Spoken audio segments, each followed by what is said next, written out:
ಎಡ್ಮಲೆ ಕತ್ತು ಏಕಾಂಗಿ ವಸ್ತು ಎಡ್ಮಲೆ ಕತ್ತು.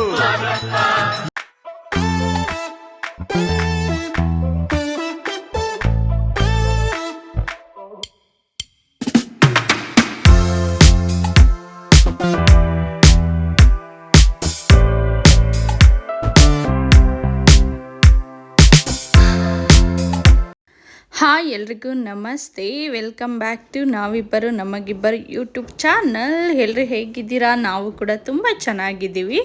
ತಮ್ನೈಲ್ ನೋಡಿ ಆಲ್ರೆಡಿ ಗೊತ್ತಾಗಿರುತ್ತೆ. ನಾವಿವತ್ತು ಮಹದೇಶ್ವರಂ ಬೆಟ್ಟಕ್ಕೆ ಹೋಗ್ತಾ ಇದ್ದೀವಿ. ಎಷ್ಟು ಖುಷಿ ಆಗ್ತಿದೆ ಅಂದರೆ, ನಮಗೆ ಖುಷಿ ಆಗಲಿ ದುಃಖ ಆಗಲಿ ಮಹದೇಶ್ವರಂ ಬೆಟ್ಟಕ್ಕೆ ಹೋಗ್ಬಿಟ್ಟು ಬಂದ್ರೇ ಸಮಾಧಾನ. ನಮ್ಮ ಮನೆಯವ್ರಿಗೂ ಅಷ್ಟೇ, ಹೋಗಬೇಕು ಅಂದರೆ ಹೋಗ್ಬೇಕು. ನೈಟ್ ಡಿಸೈಡ್ ಮಾಡಿದ್ವಿ, ಬೆಳಗ್ಗೆ ಹೊರಟ್ವಿ. ಏನೋ ಒಂದು ಹ್ಯಾಪಿ ಮೂಮೆಂಟು. ಹೇಳ್ತೀನಿ ಟೈಮ್ ಬಂದಾಗ ಏಂತಕ್ಕೆ ಅಂತ. ತುಂಬ ಖುಷಿಯಾಗಿತ್ತಲ್ಲ, ಹೋಗೋಣ ಅಂದ್ಬಿಟ್ಟು ನೈಟ್ ಡಿಸೈಡ್ ಮಾಡಿದ್ವಿ. ಬೆಳಗ್ಗೆ 4 ಗಂಟೆ ರಾತ್ರಿಗೆ ಎದ್ವಿ, ರೆಡಿ ಆದ್ವಿ, ಹೋದ್ವಿ. ಮಕ್ಳದ್ದು ಸ್ನಾನ ಆಗಿರಲಿಲ್ಲ, ಬೆಟ್ಟದ ಮೇಲೆ ಸ್ನಾನ ಮಾಡಿಸೋಣ ಅಂದ್ಬಿಟ್ಟು ನಾವು ಮಾತ್ರ ಹೊರಟ್ವಿ. ಸ್ನಾನ ಮಾಡಿ ರೆಡಿಯಾಗಿ ಪೂಜೆ ಮಾಡಿ, ಮಕ್ಕಳು ನೋಡಿ ಹಾಗೇ ಇದ್ದಾರೆ. ಅಲ್ಲೋಗಿ ಮಾಡಿಸೋಣ ಅಂದ್ಬಿಟ್ಟು ಮಾರ್ನಿಂಗು ದೇವಸ್ಥಾನಕ್ಕೆ ಹೋಗ್ತಾಯಿದ್ದೀವಿ ಅಂತ ಇದೆಯಲ್ಲ, ಅದು ವೈಬೇ ಒಂಥರ ಡಿಫ್ರೆಂಟಾಗಿರುತ್ತೆ. ನಮಗೂ ಅಷ್ಟೇ ಮಹದೇಶ್ವರಂ ಬೆಟ್ಟಕ್ಕೆ ಹೋಗ್ತಾಯಿದ್ದೀವಿ ಅಂದರೆ ನನಗೆ ಎಲ್ಲಿಲ್ಲಿದ್ದು ಸಂಭ್ರಮ ಅಂತಲೇ ಹೇಳ್ಬೋದು. ಬಟ್ ಕೆಲವೊಂದು ಎಕ್ಸ್ಪ್ರೆಸ್ ಮಾಡಲಿಕ್ಕೆ ಆಗಲ್ಲ. ನನಗಂತೂ ಸಿಕ್ಕಾಬಟ್ಟೆ ಇಷ್ಟ. ಮಂತ್ರಾಲಯಕ್ಕೆ ಹೋದರೆ ಖುಷಿಯಾಗುತ್ತೆ, ಮಾದಪ್ಪನ ಬೆಟ್ಟಕ್ಕೆ ಹೋದರೆ ಖುಷಿಯಾಗುತ್ತೆ. ಆ್ಯಸ್ ಯೂಶಲಿ ನನಗೆ ಇಬ್ಬರು ದೇವ್ರೂ ವೆರಿ ಪವರ್ಫುಲ್. ಎಲ್ಲ ದೇವ್ರೂ ಪವರ್ಫುಲ್ಲೇ, ಬಟ್ ಮನಸ್ಸಿಗೆ ತುಂಬ ನಾವು ಆರಾಧನೆ ಮಾಡೋದು, ಪೂಜೆ ಮಾಡೋದು, ಮನಸ್ಸಲ್ಲಿ ಬೇಡ್ಕೊಳ್ಳೋದು ಅಂದರೆ ಮಾದಪ್ಪನ, ನಮ್ಮ ಮನೆ ದೇವ್ರನ್ನ, ರಾಘವೇಂದ್ರ ಸ್ವಾಮಿನ. ಫೈನಲಿ ನಾವು ತಾಳ್ಬೆಟ್ಟಕ್ಕೆ ರೀಚ್ ಆದ್ವಿ. ಧೂಪ ಹಾಕ್ಬಿಟ್ಟು ಹೋಗಬೇಕಲ್ಲ, ನಮಸ್ಕಾರ ಮಾಡಿಬಿಟ್ಟು. ನಮ್ಮ ಮನೆಯವ್ರು ಮಕ್ಳು ಇಟ್ಕೊಂಡಿದ್ರು, ಕಾರಲ್ಲೇ ಇದ್ದರು. ನಾನು ಹೋಗಿ ಬಂದೆ ಒಬ್ಬಳೇ. ಅವರು ಬರ್ತಾಯಿದ್ರು, ಬಟ್ ಮಕ್ಕಳಿದಾರಲ್ಲ ಸ್ವಲ್ಪ ಕಿರಿಕಿರಿ ಮಾಡ್ತಾರೆ ಅಂದ್ಬಿಟ್ಟು ನಾನು ಒಬ್ಬಳೇ ಹೋಗ್ಬಿಟ್ಟು ನಮಸ್ಕಾರ ಮಾಡ್ಕೊಂಡು ಬಂದೆ. ಇವತ್ತು ನಾನು ಗ್ರೀನ್ ಕಲರ್ ಸ್ಯಾರಿ ಹಾಕ್ಕೊಂಡಿದ್ದೀನಿ. ಅದಕ್ಕೆ ಕಾಂಬಿನೇಷನಾಗಿ ಬ್ಲೌಸ್ ಗ್ರೀನ್ ಕಲರ್ದೇ ಇತ್ತು, ಅದನ್ನೇ ವೇರ್ ಮಾಡಿದ್ದೀನಿ. ದೇವಸ್ಥಾನಕ್ಕೆ ಹೋದರೆ ಗ್ರೀನ್ ಕಲರ್ ಸ್ಯಾರಿ ಹಾಕೋಬೇಕು ಅಂತ ಒಂದು ಆಸೆ, ನಂಬಿಕೆ. ನಾನು ಆ್ಯಕ್ಚುಲಿ ಬನಶಂಕರಿಲಿ ತೊಗೊಂಡಿದ್ನಲ್ಲ, ಅದರಲ್ಲಿ ಇದು ಒಂದು ಸ್ಯಾರಿ, ಇದನ್ನು ವೇರ್ ಮಾಡಿದ್ದೀನಿ ಬೆಟ್ಟಕ್ಕೆ ಹಾಕ್ಕೊಂಡು ಹೋಗ್ಲಿಕ್ಕೆ. ಇವತ್ತು ನೋಡ್ತಿರ್ಬೋದು, ಬೆಟ್ಟ ಹತ್ತುತ್ತಾ ಇದ್ದೀವಿ. ಏನೋ ಒಂಥರ ಜೋಶು, ಖುಷಿ, ನೆಮ್ಮದಿ. ಬೆಟ್ಟ ಹತ್ತುತ್ತಾ ಇದ್ರೇ ಏನೋ ಒಂಥರ ಪಾಸಿಟಿವ್ ವೈಬ್ ಅನಿಸುತ್ತೆ. ಬಟ್ ವೆರಿ ಕೇರ್ಫುಲ್ಲಾಗಿ ಹೋಗಬೇಕು ಬೆಟ್ಟಕ್ಕೆ ಹೋಗೋರು. ಯಾರಾದರೂ ವೀಡಿಯೋ ನೋಡ್ತಾ ಇದ್ದರೆ, ಮಾದಪ್ಪನ ಬೆಟ್ಟಕ್ಕೆ ಹೋಗ್ತಾ ಇದ್ದರೆ, ರೆಗ್ಯುಲರಾಗಿ ಕೆಲವರು ಹೋಗ್ತಿರ್ತಾರೆ. ನಾವು ಹೋಗಿದ್ದು ಅಮಾವಾಸ್ಯೆಗೆ, ಶನಿವಾರ ಅಮಾವಾಸ್ಯೆ ಇತ್ತಲ್ಲ. ನಮಗೂ ಸ್ವಲ್ಪ ಯಾಕೋ ನೆಗೆಟಿವ್ ಅನ್ನಿಸ್ತಾ ಇತ್ತು. ದೇವಸ್ಥಾನಕ್ಕೆ ಹೋಗಿ ಬಂದರೆ ಒಂದು ಪಾಸಿಟಿವ್ ವೈಬೇ ಅಂತಲೇ ಹೇಳ್ಬೋದು. ಸಿಕ್ಕಾಬಟ್ಟೆ ನಂಬ್ತೀನಿ. ಜನಗಳು ಅಷ್ಟೇ, ತುಂಬ ರಶ್ ಅಂದರೆ ರಶ್ಶು. ಏನಂದರೆ ಹೇಳೋಕ್ಕೆ ಆಗಲ್ಲ. ಸುಮಾರು ಒಂದು 3-4 ಲಕ್ಷ ಜನ ಸೇರಿದ್ರಂತೆ ಅಲ್ಲಿರೋರು ಹೇಳ್ತಾಯಿದ್ರು. ಬಟ್ ಹೋಗ್ಬೇಕಾದ್ರೆ ಹುಷಾರಾಗಿ ಹೋಗಿ, ಕೇರ್ಫುಲ್ಲಾಗಿ ಹೋಗಿ, ದೇವ್ರ ನೋಡ್ಕೊಂಡು ಕೇರ್ಫುಲ್ಲಾಗಿ ಬನ್ನಿ. ತಾಳ್ಬೆಟ್ಟ ಇಳಿದ್ಬಿಟ್ರೆ, ಹತ್ತಿ ಇಳಿದ್ಬಿಟ್ರೆ ಒಂದು ಭಯ ಇರೋದಿಲ್ಲ. ಫೈನಲಿ ರೀಚ್ ಆದ್ವಿ ಮಾದಪ್ಪನ ಬೆಟ್ಟಕ್ಕೆ. ನೋಡ್ತಿರ್ಬೋದು, ಸಿಕ್ಕಾಬಟ್ಟೆ ರಶ್ಶು. ವೆಹಿಕಲ್ನ ನಾವು ಹಿಂದೆಗಡೆ ತೊಗೊಂಡೋಗಿ ನಿಲ್ಲಿಸಿದ್ವಿ. ಅಲ್ಲಿಂದ ಹಾಗೆ ಮಕ್ಳಿಗೆ ಸ್ನಾನ ಮಾಡಿಸ್ಬೇಕಿತ್ತಲ್ಲ, ಸ್ನಾನ ಮಾಡಿಸ್ಕೊಂಡು ಹೋಗೋಣ ಅಂದ್ಬಿಟ್ಟು ಮಕ್ಳಿಗೆ ಸ್ನಾನ ಮಾಡಿಸ್ಬಿಟ್ಟು ಬ್ಯಾಗ್ ಎಲ್ಲ ಕಾರಲ್ಲಿ ಇಟ್ಟು ಬರ್ತೀನಿ ಅಂತ ನಮ್ಮ ಮನೆಯವ್ರು ಹೋದರು. ಆಲ್ರೆಡಿ ತೇರು ಎಳಿತಾ ಇದ್ದಾರೆ.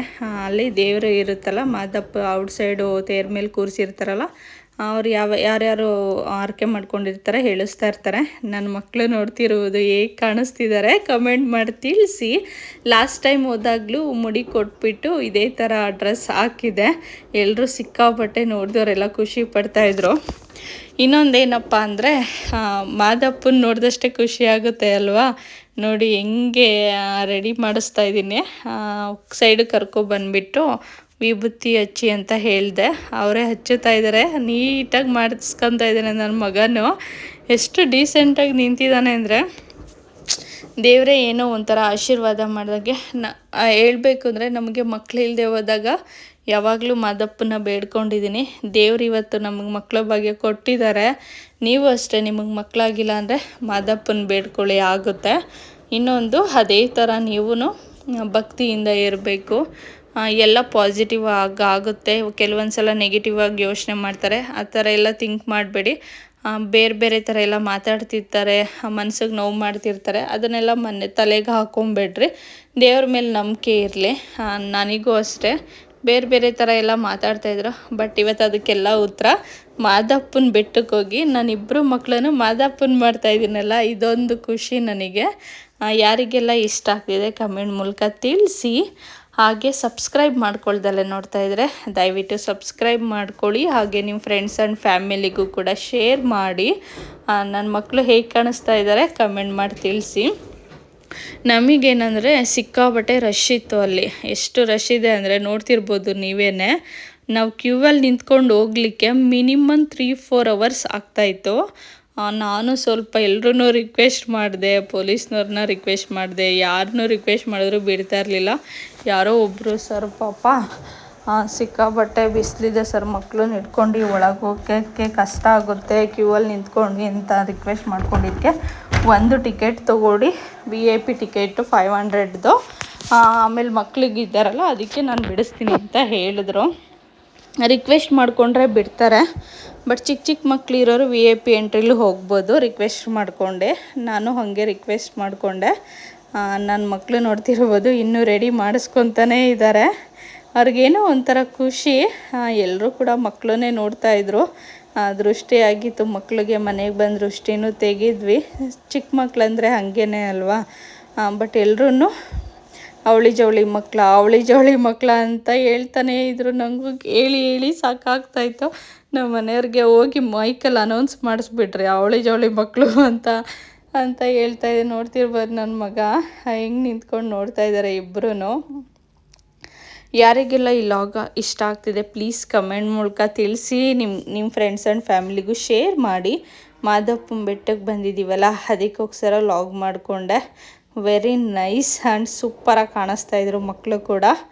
ನೋಡ್ತಿರ್ಬೋದು ಇವಾಗ ನಾನು ಎತ್ಕೊತಾ ಇದ್ದೀನಿ ನನ್ನ ಮಗನ.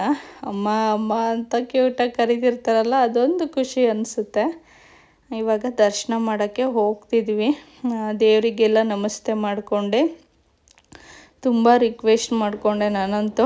ಫೈನಲಿ ಬಿಟ್ಟರು VIP ಎಂಟ್ರಿಲಿ. ನೋಡಿ ಪಕ್ಕದಲ್ಲಿ ಕೂತಿದ್ದಾರಲ್ಲ ಅವ್ರನ್ನ ರಿಕ್ವೆಸ್ಟ್ ಮಾಡಿಕೊಂಡೆ. ಆಯಿತು ಕಣಮ್ಮ ಅಂದ್ಬಿಟ್ಟು ಒಂದು ಟಿಕೆಟ್ ತೊಗೊಂಬನ್ನಿ ಮಕ್ಳಿಗೋಸ್ಕರ ಬಿಡ್ತೀನಿ, ನಿಮ್ಮ ಅಮ್ಮಂಗೆ ಟಿಕೆಟ್ ತೊಗೊಳ್ಳಿ ಅಂದರು. ಬಿಟ್ಟರು. ಅಂದ್ರೂ 1 ಅವರ್ ವೆಯ್ಟ್ ಮಾಡಿದ್ವಿ ದರ್ಶನ ಮಾಡಲಿಕ್ಕೆ. ಅಪ್ಪ ತುಂಬ ಕ್ಯೂ ಇತ್ತು ಇವತ್ತು. ಮಕ್ಳು ಇಟ್ಕೊಂಡು ಹೋಗೋರು, ತುಂಬ ಏಜ್ ಆಗಿರೋರು ಹೋಗೋರು ಕಷ್ಟ. ಸ್ವಲ್ಪ ನೋಡ್ಕೊಂಡು ಹೋಗಿ, ಬಿಡೋ ದಿವಸನೂ ಹೋಗ್ಬೋದು. ಬಟ್ ಈ ಥರ ಹೋಗಿ ಸಿಗಾಕೋಬೇಡ್ರಿ ದರ್ಶನ ಮಾಡಲಿಕ್ಕೆ. ನೀವು ನಾರ್ಮಲ್ ಡೇಸಲ್ಲಿ ಹೋದರೆ ಅಷ್ಟು ಇರೋದಿಲ್ಲ. ಅಮಾವಾಸ್ಯೆ ಇತ್ತಲ್ಲ ಅದಕ್ಕೆ ಸಿಕ್ಕಾಬಟ್ಟೆ ಜನ ಬಂದಿದ್ದು. ಅಮಾವಾಸ್ಯೆಯಲ್ಲಿ ಹೋಗಿ ಮಾದಪ್ಪನ ದೇವಸ್ಥಾನದಲ್ಲಿ ಉಳ್ಕೊಂಡು ದರ್ಶನ ಮಾಡ್ಕೊಂಬಂದರೆ ತುಂಬ ಪಾಸಿಟಿವ್, ಒಳ್ಳೆಯದಾಗುತ್ತೆ. ಇದು ಕಾಮನಾಗಿ ಎಲ್ರಿಗೂ ಗೊತ್ತಿರುತ್ತೆ ಮಾದಪ್ಪನ ಬೆಟ್ಟಕ್ಕೆ ಹೋಗೋರಿಗೆ. ಆಚೆ ದರ್ಶನ ಮಾಡ್ಕೊಂಡು ತುಂಬ ಚೆನ್ನಾಗಾಯಿತು. ದರ್ಶನ ಒಳಗಡೆ ಮುಗಿಸ್ಕೊಂಡು ಔಟ್ಸೈಡ್ ಸ್ವಲ್ಪ ಹೊತ್ತು ಹಂಗೆ ವೆಯ್ಟ್ ಮಾಡ್ತಾಯಿದ್ವಿ. ಮಕ್ಕಳು ಆಟ ಆಡ್ತಾ ಇರೋದಕ್ಕೆ. ನನ್ನ ಮಗ ಎಲ್ಲೋದ್ರೂ ಸಿಂಗಮ್ ಥರ ಮಾಡೋದಂತೂ ಬಿಡೋದೇ ಇಲ್ಲ. ನಮ್ಮಮ್ಮ ಬಾರಪ್ಪ ಹೋಗೋಣ ಅಂದರು, ಬರ್ತಾನೆ ಇಲ್ಲ ನನ್ನ ಮಗ. ಅಲ್ಲೆಲ್ಲರ ಜೊತೆ ಮಾತಾಡ್ಕೊಂಡು ನಿಂತ್ಕೊಂಡ್ಬಿಟ್ಟಿದ್ರು. ಫೈನಲಿ ಮಾದಪ್ಪನ ದರ್ಶನ ಚೆನ್ನಾಗಾಯಿತು. ಒಬ್ಬ ಕ್ಯೂ ಇದ್ದರೆ ತಳ್ತಾ ಇರ್ತಾರೆ. ಯಾರೋ ವಯಸ್ಸಾಗಿರೋರು ಒಬ್ಬರು ತೋರಿಸ್ತಾಯಿದ್ರು ಅವರಿಗೆ ದೇವ್ರನ್ನ. ಹಾಗಾಗಿ ನಮಗೂ ಅವರಿಂದ ದೇವ್ರು ಚೆನ್ನಾಗಿ ನೋಡೋ ಥರ ಸಿಕ್ತು. ಔಟ್ಸೈಡ್ ಬಂದು ಕರ್ಪೂರ ಹಚ್ಬಿಟ್ಟು ಹೋಗೋಣ ಅಂದ್ಬಿಟ್ಟು ಹೋಗ್ತಾಯಿದ್ದೀನಿ. ಕಾಲು ಇಡೋಕ್ಕೆ ಜಾಗ ಇಲ್ಲ. ಎಲ್ಲಿ ಮಕ್ಕಳು ಬೇರೆ ಈ ಥರ ಬಟ್ಟೆ ಹಾಕಿದ್ದೀವಿ, ಯಾರಾದರೂ ಎಲ್ಲಿ ಸುಟ್ಬಿಡ್ತಾರೋ ಅಂತ ಭಯ ಇತ್ತು. ಅದಕ್ಕೋಸ್ಕರ ಕೇರ್ಫುಲ್ಲಾಗಿ ನೋಡ್ಕೊಂಡು ಧೂಪ ಹಾಕಿಬಿಟ್ಟು ಮತ್ತು ಕರ್ಪೂರ ಹಚ್ಚಿಬಿಟ್ಟು ಇವಾಗ ರಿಟರ್ನ್ ಹೋಗೋಣ ಅಂತ ಹೋಗ್ತಾಯಿದ್ವಿ. ಔಟ್ಸೈಡ್ ಪೂಜೆ ಮಾಡಿಸ್ಬೋದು. ಇಲ್ಲಿ ತೇರ ಮೇಲೆ ದೇವ್ರನ್ನ ಕೂರಿಸಿರ್ತಾರಲ್ಲ, ನನ್ನ ಮಗನ್ನ ಅಲ್ಲಿ ದೇವ್ರ ಹತ್ರ ಕೊಡೋಣ ಅಂದ್ಬಿಟ್ಟು ವೆಯ್ಟ್ ಮಾಡ್ತಾಯಿದ್ದೆ. ರಶ್ ಇದ್ರಲ್ಲ. ಇವಾಗ ಇಬ್ಬರೂ ದೇವ್ರನ್ನ ಮುಟ್ಟಿಸ್ಬಿಟ್ಟು ಕೊಡ್ತಾಯಿದ್ದಾರೆ. ಯಾಕೋ ತುಂಬ ರಚ್ಚೆ ಮಾಡ್ತಾರಲ್ವ, ನೋಡೋಣ ಮಾದಪ್ಪ ಒಳ್ಳೇದು ಮಾಡಲಿ ಅಂದ್ಬಿಟ್ಟು ಅಲ್ಲಿಗೆ ಕೊಡ್ತಾಯಿದ್ದೆ ಅವ್ರ ಹತ್ರ. ಹೆದ್ರ್ಕೊತಾ ಇದ್ದ ನನ್ನ ಮಗ. ನಮ್ಮ ಮನೆಯವ್ರಿಗೆ ಹೊಡೆದೇ ಬಿಟ್ಟ, ಅಷ್ಟು ಸಿಟ್ಟು ಬಂದ್ಬಿಟ್ಟೈತೆ ಕೊಟ್ಬಿಟ್ರೆ ಅಂದ್ಬಿಟ್ಟು. ಮಕ್ಕಳು ಹಂಗೇನೆ ಅಲ್ವಾ, ಏನೂ ಮಾಡೋಕ್ಕಾಗಲ್ಲ. ಸ್ವಲ್ಪ ಫೈನಲ್ಲಾಗಿ ಒಂದು ಕ್ಲಿಪ್ಪಿಂಗ್ ತಕ್ಕೊಂಡು ಇವಾಗ ಹೋಗ್ತಾ ಇದ್ದೀವಿ. ತುಂಬ ಬಿಸಿಲು. ಬಿಸಿಲು ಅನ್ನೋದಕ್ಕಿಂತ ಏನೋ ಒಂಥರ ಅಷ್ಟು ಜನ ನೋಡಿ ಒಂಥರ ಗಿಜಿ ಗಿಜಿ ಗಿಜಿ ಅನ್ನಿಸ್ತಾ ಇರುತ್ತಲ್ಲ. ನೋಡಿ ಎಳಿತಾ ಇರ್ತಾರೆ ತೇರನ್ನ. ಯಾರ್ಯಾರು ಮಾದಪ್ಪನ ಬೆಟ್ಟಕ್ಕೆ ಹೋಗಿದ್ರಿ, ಸಾಟರ್ಡೆ ಯಾರ್ಯಾರು ಅಮಾವಾಸ್ಯೆ ದಿವಸ ಬಂದಿದ್ರಿ ಕಮೆಂಟ್ ಮೂಲಕ ತಿಳಿಸಿ. ಹಾಗೆಯೇ ಯಾರ್ಯಾರಿಗೆ ಮನೆ ದೇವರು ಪ್ಲೀಸ್ ಹೇಳಿ. ನನಗೂ ಅಷ್ಟೇ ಸಿಕ್ಕಾಬಟ್ಟೆ ಇಷ್ಟ ಮಾದಪ್ಪ ಅಂದರೆ. ನೋಡ್ತಿರ್ಬೋದು ಎಷ್ಟು ಜನ, ಎಲ್ಲಿ ನೋಡಿದ್ರು ಜನ ಅಂದರೆ ಜನ. ನಾವು ಊಟ ಮಾಡೋಕ್ಕಾಗಲಿಲ್ಲ, ಮಕ್ಕಳಿಟ್ಕೊಂಡು ಹೋಗೋಕ್ಕಾಗಲಿಲ್ಲ, ಸಿಕ್ಕಾಬಟ್ಟೆ ಕ್ಯೂ ಇದ್ದಿದ್ದರಿಂದ ಲೇಟ್ ಆಗುತ್ತೆ ಅಂದ್ಬಿಟ್ಟು ನಾವು ದರ್ಶನ ಮುಗಿಸ್ಕೊಂಡು ಸ್ವಲ್ಪ ಹೊತ್ತು ಕೂತಿದ್ದು ರಿಟರ್ನ್ ಹೊರಟ್ವಿ. ರಿಟರ್ನ್ ಬರಬೇಕಾದ್ರೆ ನೋಡ್ತಿರ್ಬೋದು ಒಂದು ಸ್ಮಾಲ್ ಆಕ್ಸಿಡೆಂಟ್ ಆಗಿತ್ತು ಅನಿಸುತ್ತೆ. ಅದಕ್ಕೆ ಜಗಳಾಡ್ಕೊತಾಯಿದ್ರು. ಅದು ಕ್ಲಿಯರ್ ಮಾಡ್ಕೊಂಡು ಅಲ್ಲಿಂದ ರಿಟರ್ನ್ ಮತ್ತೆ ಬರೋ ಅಷ್ಟರಲ್ಲಿ ಕೊಳ್ಳೇಗಾಲದ ಹತ್ರ ಎಲ್ಲೋ ಕಾಫಿಗೆ ನಿಲ್ಲಿಸಿದ್ವಿ. ಮಳೆ ಬಂದುಬಿಡ್ತು ಸಿಕ್ಕಾಬಟ್ಟೆ. ಅದಕ್ಕೆ ಅವ್ರು ಕಾರಲ್ಲೇ ಕೂತಿದ್ದಾರೆ. ಮಕ್ಳಿಗೆ ಹಾಲು, ನಮ್ಮ ಮನೆಯವ್ರಿಗೆ ನಮ್ಮ ಅಮ್ಮಂಗೆ ಕಾಫಿ ತೊಗೊಂಡೋಗಿ ಕೊಟ್ಬಿಟ್ಟು ನಾನು ಹಾಗೆ ಕುತ್ಕೊಂಡು ಕುಡಿತಾಯಿದ್ದೆ. ಕಾರೊಳಗೆ ಕೂತ್ಕೊಂಡ್ರೆ ಸೆಕೆ ಆಗುತ್ತೆ, ಮತ್ತು ಇಳ್ದು ಮತ್ತೆ ಕೊಟ್ಟು ಎಲ್ಲ ಮಾಡೋಕ್ಕೆ ಗ್ಲಾಸ್ನ ಹಿಂಸೆ ಆಗುತ್ತೆ ಅಂದ್ಬಿಟ್ಟು ಅಲ್ಲೇ ಕುಡ್ದಾದ್ಮೇಲೆ ಹೋಗೋಣ ಅಂದ್ಬಿಟ್ಟು ತೊಗೊಂಡು ಕುಡಿತಾಯಿದ್ದೆ. ನನ್ನ ಮಕ್ಕಳು ನೋಡ್ತಿರ್ಬೋದು ಹಾಲು ಕುಡಿತಾ ಇದ್ದಾರೆ. ಮಳೆ ಬಂದಿತ್ತಲ್ಲ, ಅದೊಂದು ತುಂಬ ಚೆನ್ನಾಗಿ ಖುಷಿ ಅನ್ನಿಸ್ತು. ಎಲ್ಲಾದರೂ ಆಚೆ ಹೋದಾಗ ಮಳೆ ಬಂದರೆ ಏನು ಮಾಡೋದು, ಮಕ್ಕಳಿಲ್ಲ ಅಂದಿದ್ರೆ ಸ್ವಲ್ಪ ಇನ್ನೂ ಎಂಜಾಯ್ ಮಾಡ್ಬೋದು. ಮಕ್ಕಳು ಎಲ್ಲ ಜೊತೇಲಿ ಹೋಗ್ತೀವಲ್ಲ, ಸ್ವಲ್ಪ ಅವ್ರನ್ನೇ ಹಿಡ್ಕೊಳ್ಳೋದು ಆಗುತ್ತೆ. ಮಳೆ ಬಂದು ನಿಂತಿದೆಯಲ್ಲ, ಎಷ್ಟು ಚೆನ್ನಾಗಿ ಅನ್ನಿಸ್ತಾ ಇದೆ. ಗ್ರೀನರಿ ಎಲ್ಲ ನೋಡ್ತಿರ್ಬೋದು ನೀವು.